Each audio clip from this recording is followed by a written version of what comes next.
My name's Ryan. I'm 31 years old, and up until a few weeks ago, I thought I was doing the right thing by helping my family. I'm not rich, but I've done okay for myself. Stable job in tech, decent savings, and not many expenses since I don't have a partner or kids. So when my little sister, Kayla, announced she was pregnant, I didn't even hesitate. I wanted to be there for her, especially since her boyfriend bailed the moment he found out. Classic deadbeat move. She moved back in with our parents, and I stepped in to help with doctor's visits, maternity clothes, anything she needed. It was never about being thanked. I just didn't want her to go through it alone. Kayla and I have always been close. She's 5 years younger than me, and I practically raised her during those years when our parents were too busy fighting or not speaking. Our dad has a sharp tongue, and our mom is the kind of person who says things like, "You should be grateful I fed you," after heating up a microwave dinner. So yeah, I did what I could for Kayla, and maybe somewhere deep down, I thought helping her now would be like fixing all the things we didn't get when we were younger. The baby shower was coming up, and Mom took over the planning like it was her wedding. At first, it seemed like a good idea. She wanted everything to be perfect for her first grandchild, and I figured the more she took on, the easier it would be for Kayla. But then the invoices started trickling in. $400 for custom centerpieces, $1,250 for a catering deposit, $600 for the venue. Every time something new came up, Mom would say, "Just this one last thing," and somehow it would end up on my credit card. I didn't complain. I told myself, this is for Kayla. She's stressed enough already. I assumed they'd reimburse me later or at least acknowledge it during the event. That was my mistake, assuming. The day of the shower, I showed up 10 minutes early with a bag of decorations I'd picked up that morning. I had taken the day off work, skipped breakfast, and even paid for Uber to make sure I got there on time. The venue was beautiful, floral arrangements on every table, pink and gold balloons, a cupcake tower shaped like a stroller. It looked like something out of a Pinterest board, and for a second, I felt proud. Like, okay, maybe this was worth it. Then I tried to check in with the event coordinator. "Name?" she asked politely. "Ryan Morris." She skimmed the list, then looked up, puzzled. "I'm sorry, you're not on the guest list. Are you with the staff?" I blinked. "No, I'm the brother. I helped pay for all this." She gave me that customer service smile that doesn't reach the eyes. "I'll check with the host." 5 minutes later, my mom appeared from inside the main hall, looking radiant in a dress I didn't recognize, probably new. Her lipstick matched the roses on the tables. "There you are," she said, voice brisk. "Why are you just standing here? They don't have me on the guest list." She waved her hand like I was being dramatic. "It's a minor oversight. Don't make a scene." "I just want to sit down," I said. "I've been up since 7 handling deliveries." "Ryan," she said, lowering her voice and narrowing her eyes. "You should be grateful we let you help at all. This is Kayla's day, not yours. Don't make it about you." I should have walked away then. But I stood there, frozen, while she turned her back and disappeared inside. I was left standing next to a stack of gift bags and a water cooler, while strangers filed in past me, greeting each other like old friends. I peeked inside. Everyone was seated already. The tables were full, name cards printed in cursive font. I didn't see one for me. I didn't argue. I didn't shout. I just turned around, walked outside, and sat on the curb in front of the venue. I stared at the pavement while the laughter and clinking of glasses drifted through the windows. Then I pulled out my phone, opened my banking app, and tapped the dispute button next to every transaction tied to the shower. Venue, catering, flowers, rentals, gone. Then I called the bank and told them the charges were unauthorized. "My card was used without my consent," I said, and technically, it wasn't a lie. Not a single receipt had my signature. They froze the card immediately.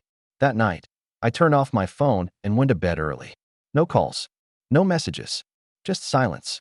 The next morning, my phone had blown up. 15 missed calls from Mom, 2 from Kayla, a string of texts from my aunt saying things like, "You could have handled this privately, and how could you do this to your own sister?" I didn't respond. Then, around 11 a.m., I got a voice memo from Kayla. Her voice was shaky, full of that breathless kind of crying where you can barely get the words out. "Ryan, I didn't know. I didn't know they didn't invite you properly, or that they used your card. I swear, I didn't want this. They're blaming you for everything now. Mom's saying you ruined the shower. Aunt Jen said the venue's threatening legal action. I don't know what to do." Attached below the voice memo was a screenshot from the family group chat, one I'd been removed from months ago. It was a series of angry messages, all from my mom, my aunt, even my dad who hadn't said a word to me in weeks. He deliberately sabotaged the most important day of Kayla's life. All that money he flaunts, and now he wants to pretend he's the victim?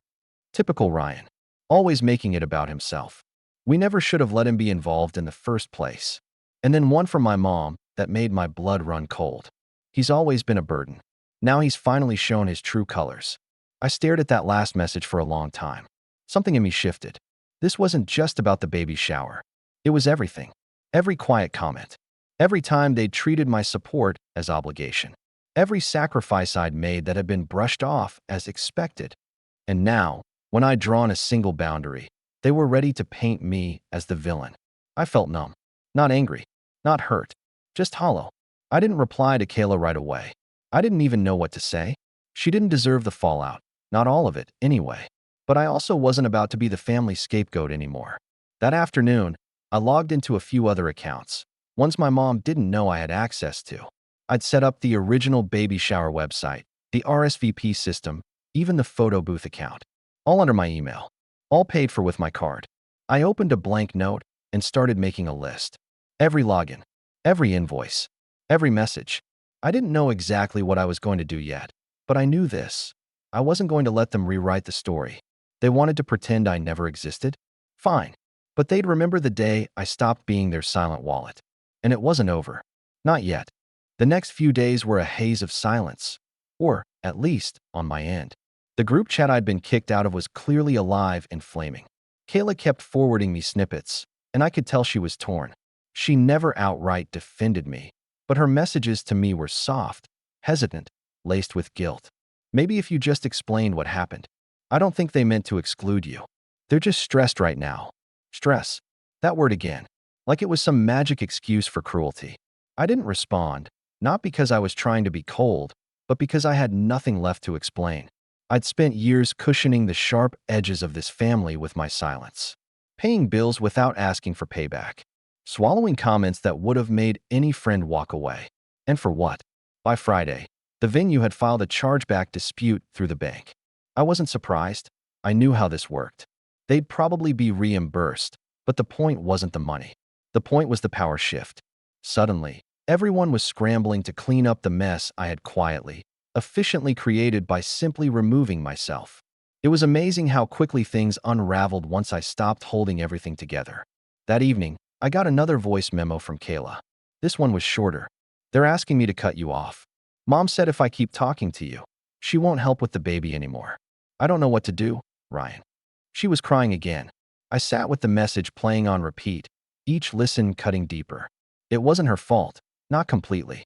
But part of me wanted her to finally stand up. Not for me, but for herself. She had no idea how much I had protected her, buffered her from our parents' worst tendencies, quietly taken the brunt of their moods, their bitterness, their endless disappointment. They always said I was too serious, too distant, too self-righteous. The truth was, I had learned to go quiet before things escalated. I'd learned to disappear emotionally, to become useful instead of seen. I had spent years performing the role of the responsible one, the reliable son, the one who picks up the slack. But now, the curtain had dropped. And for the first time, I could see it. They never saw me as family. Not really. They saw me as a convenience. I didn't cry. I didn't rage. I just opened the file I had started, a Google Doc titled Receipts and Records, and kept typing. I listed every expense related to the shower, complete with screenshots. Every message from my mom or aunt that mentioned the budget. Every automated email confirming payment. Every photo that proved I was involved. I even included the deleted calendar invites where my name had been originally listed as co-host.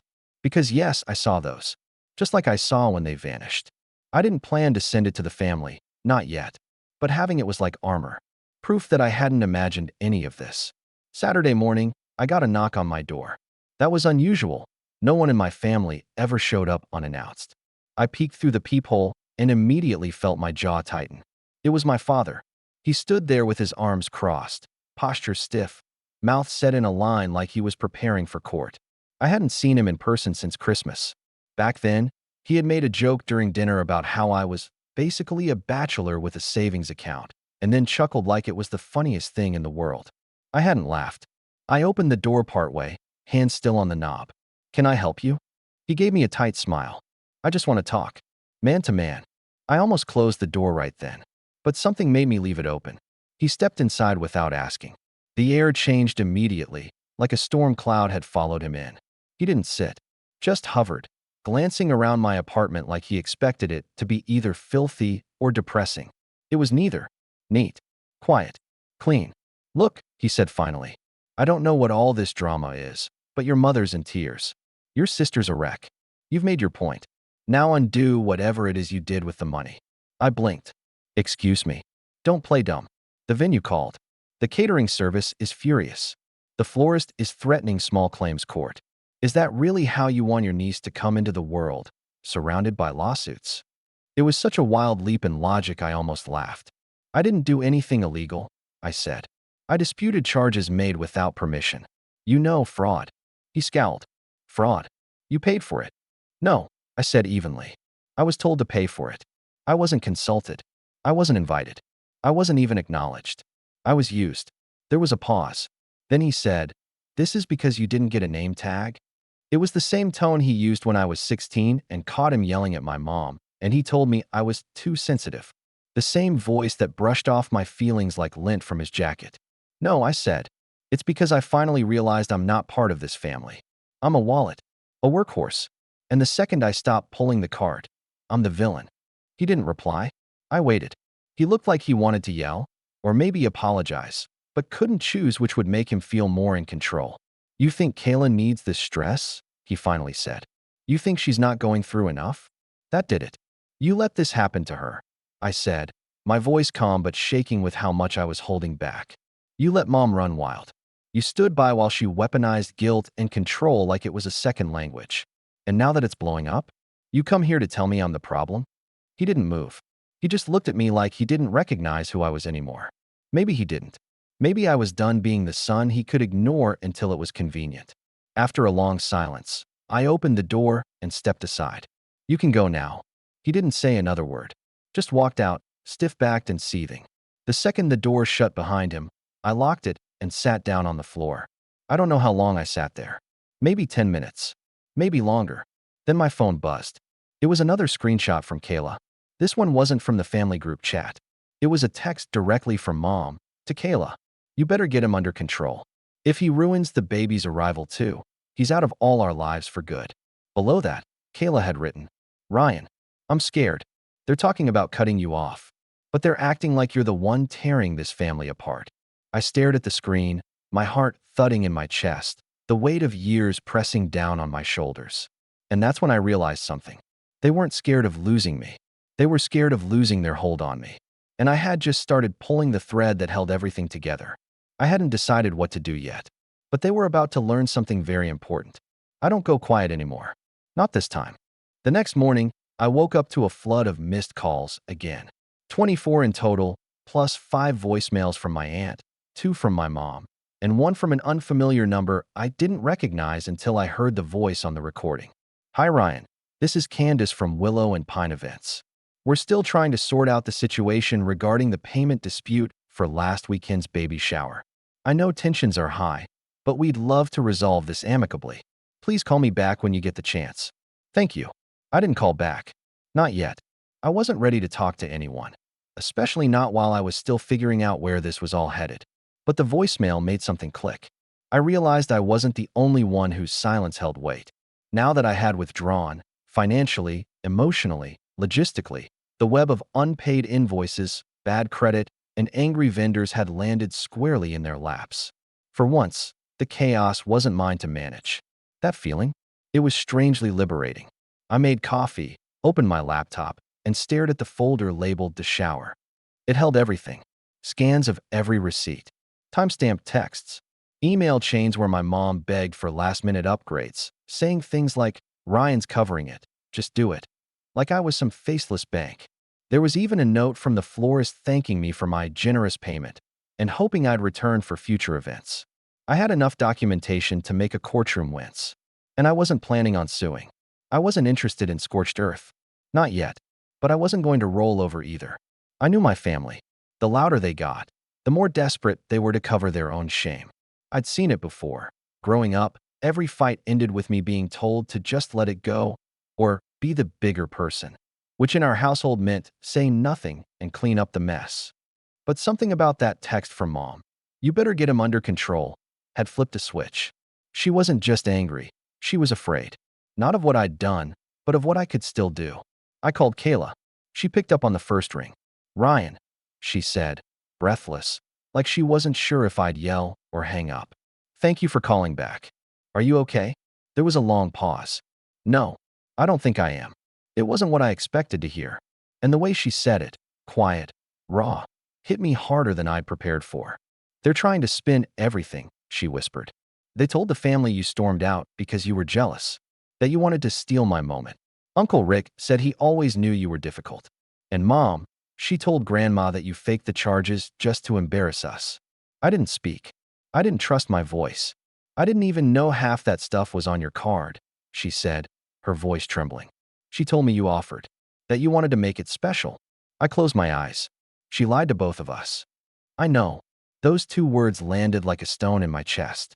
I sat on the edge of the couch, gripping the phone tighter. "Kayla, you don't owe me anything. But you have to decide where you stand.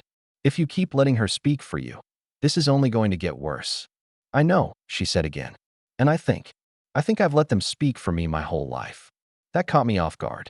She continued, "I always saw you as the strong one, the one who didn't need anything. So when Mom said you were just helping, I believed her. I didn't think you'd be hurt by any of it." "I wasn't hurt," I said quietly. I was erased. The line went silent. Then she asked something I didn't expect. "What are you going to do?" I didn't have a full answer, but I gave her the truth I did have. "I'm going to tell the story they're trying to bury." Later that afternoon, I drafted a message. Not a public post. Not a long-winded family email.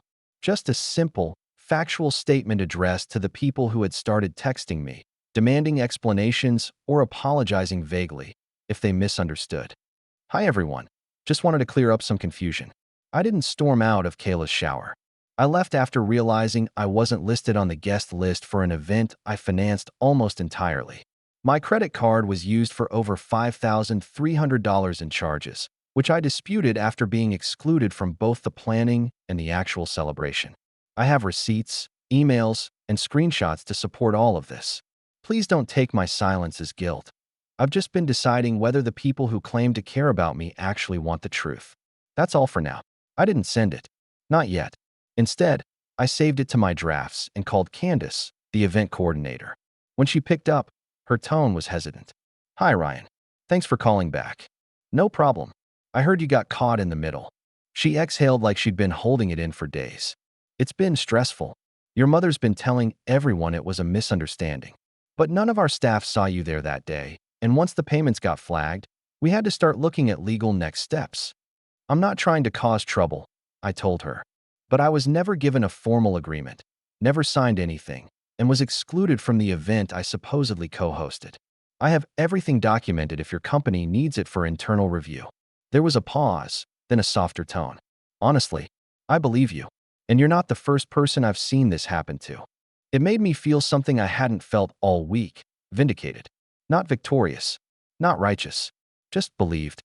When I hung up, I sat back in my chair and stared at my phone. One new text. From Mom. "You've done enough damage. Don't make this worse."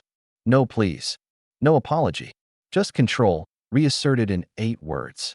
I didn't reply.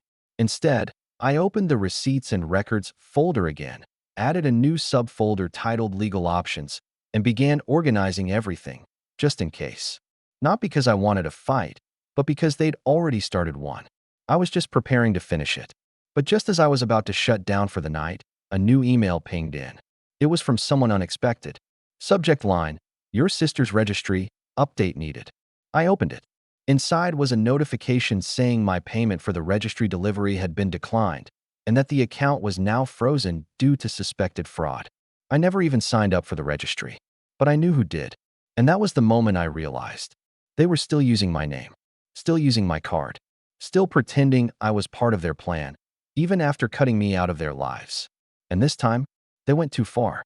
because I had just found something that could unravel everything. And I wasn't letting it go. Not this time.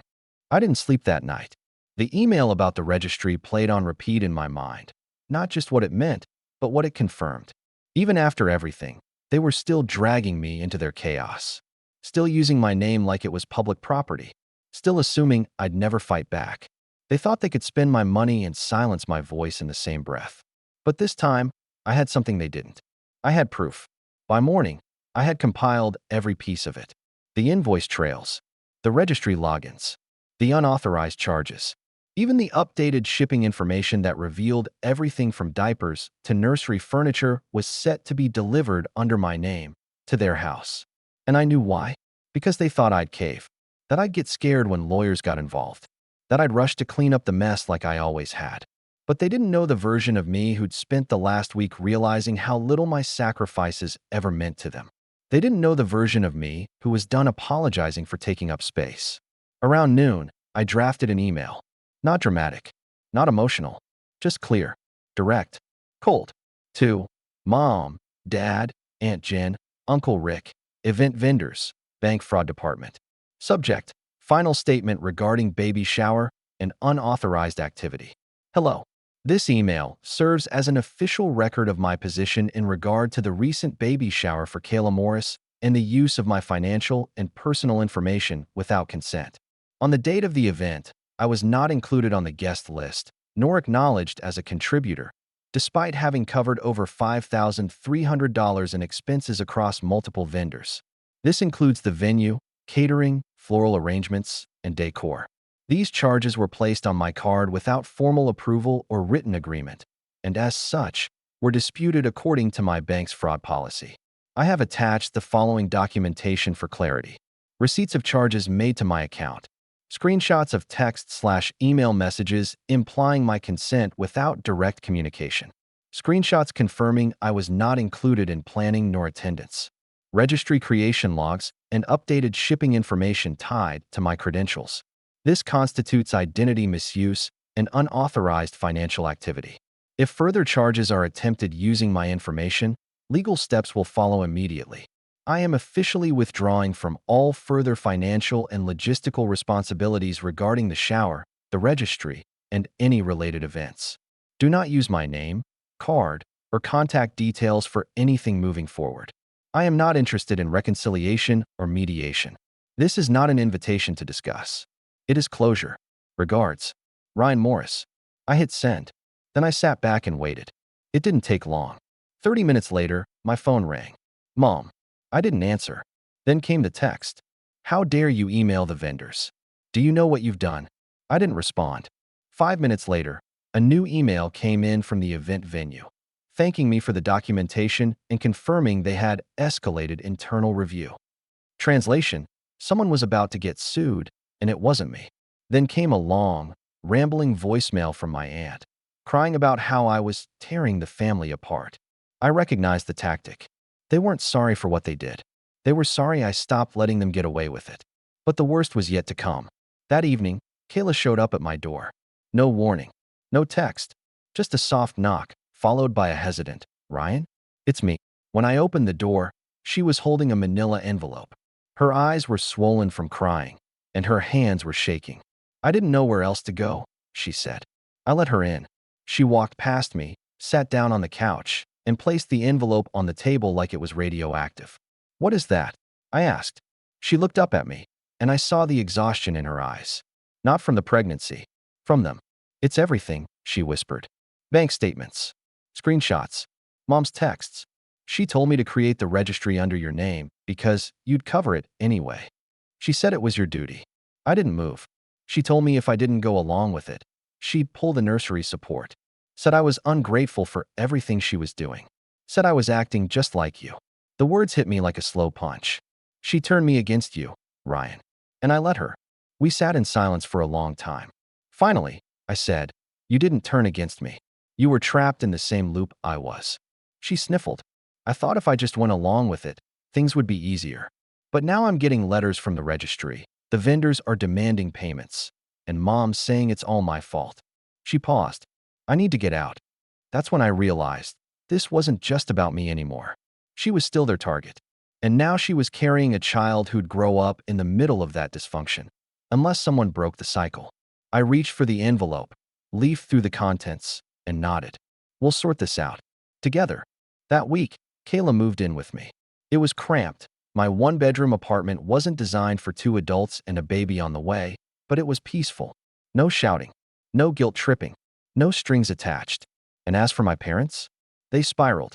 The vendors turned on them. The venue threatened small claims court. The florist demanded public reimbursement or a written apology. Aunt Jen tried to pay off some of the debt using one of her husband's accounts, which triggered a fraud alert of its own. I never said a word publicly, never aired the dirty laundry. I didn't need to. They did that to themselves. Word got around the extended family.